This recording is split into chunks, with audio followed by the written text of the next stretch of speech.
Chers compatriotes, bonsoir.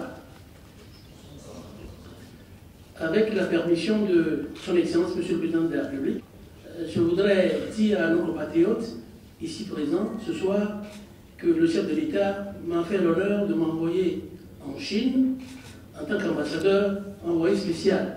Permettez-moi aussi de remercier le Président de la République qui, depuis son arrivée en Chine il y a pratiquement une dizaine de jours, a eu un programme de travail très chargé.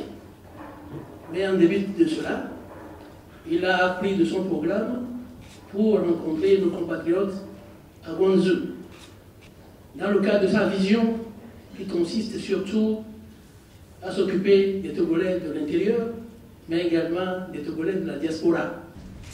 Très rares sont les chefs d'État qui donnent une telle occasion et une telle importance et cet honneur à leurs concitoyens dans la diaspora. Très sincèrement, nous vous disons merci pour cette visite. Nous souhaiterons avoir, dans la mesure du possible, un consulat général dans la ville de Guangzhou, vu le nombre de citoyens togolais vivant à Guangzhou. Des hommes d'affaires que nous sommes, pour la plupart d'entre nous, résidant en Chine, souhaiterions participer aussi à des forums économiques comme celui organisé la dernière fois par la Chine et toute autre activité économique sino-togolaise comptant sur notre meilleure maîtrise et expérience des activités commerciales et des négoces avec les entreprises chinoises. Nous aurions souhaité que vous lanciez sur les masses médias internationales des publicités sur le Togo. Nous en manquons beaucoup et cela fait que le Togo n'est pas assez bien représenté. Merci pour la bataille que vous livrez pour nous. Nous avons écouté avec beaucoup d'attention, beaucoup de plaisir, parce que vous avez eu des mots extrêmement gentils. On n'a plus l'habitude de cela au pays, mais là, ça devient un peu plus des mots extrêmement aimables à notre égard, et nous aussi, nous sommes honorés et nous sommes contents de vous retrouver si loin.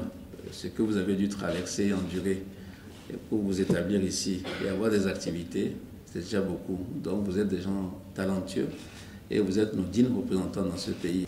J'ai beaucoup apprécié la main que vous nous avez tendue, notamment dans nos discussions avec les Chinois. C'est vrai que nous avons de très bonnes relations, mais je ne suis pas sûr que nous connaissons aussi bien les hommes d'affaires, les commerçants. On ne sait pas dealer avec eux, on ne sait pas traiter avec eux. Peut-être que vous aussi, il faut être mieux organisé, on va mieux vous connaître. Et quand vous venez à Lomé, nous avons beaucoup d'ambition.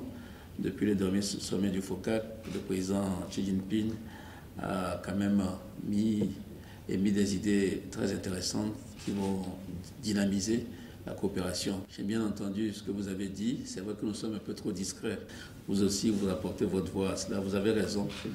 Si vous avez des idées, dites-le nous. Hein, dites-nous comment faire pour mieux communiquer. Si vous avez des propositions pour ce qui concerne la Chine, nous sommes également preneurs. Et quels sont les dispositifs que l'État met en place pour le retour de la diaspora en question des investissements technologiques? Faisons tout pour améliorer ce qu'on appelle le climat des affaires, quel que soit l'investisseur, que ce soit les investisseurs nationaux ou étrangers. Dans la salle ici, vous avez les membres du secteur privé. C'est aussi un signe que nous comptons sur le secteur privé pour l'investissement.